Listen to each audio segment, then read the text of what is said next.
And, sir, from Miss Oradio, sir, any message to the government, especially the government officials, no, for the support to the students who want to be engineer but they have financial problems, sir? All right, so what can I say is just some sort of suggestion.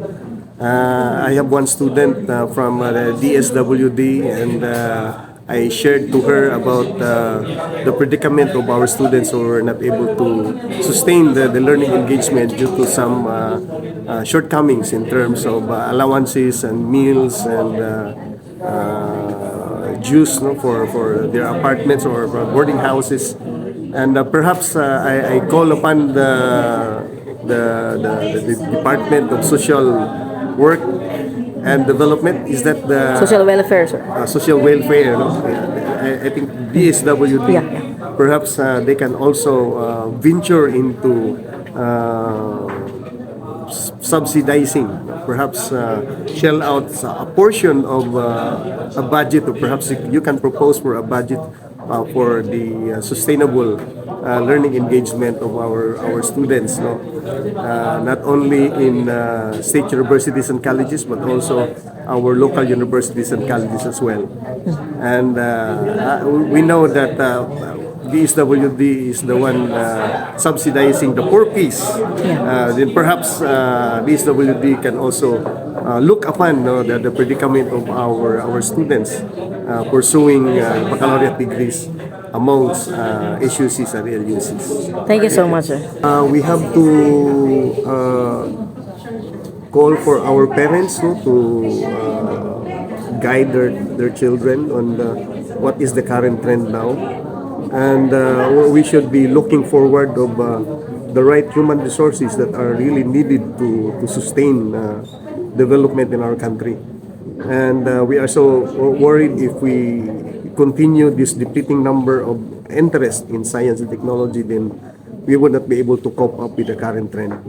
And so to the parents, perhaps they can start enticing, exciting the enthusiasm of their children on the field of engineering, because this is really but crucial to the sustainable development of like the country. Gamay lang, sir, no?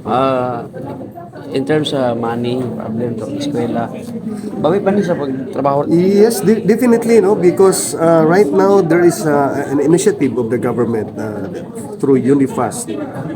This is free education, the Free Education Act of the Philippines.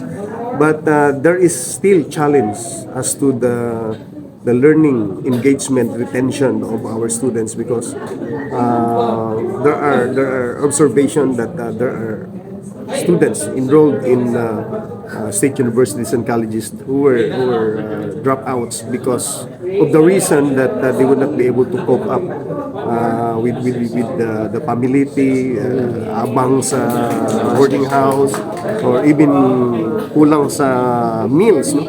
But I'm speaking in behalf of USTP. We have an initiative wherein we have this lunch for the lunchless, and this being participated by the organizations, the USTP and the Office of the Student Affairs, and even the Parents and Teachers Association who contributed, who shelled out money for this initiative, for the lunchless, or even giving free loads and familiarity to our students. Thank you, sir. But currently we are enticing our government, other government sectors, or even private sectors to join with this kind of initiative, wherein our goal is for sustaining the learning engagement of our engineering. Thank you, sir.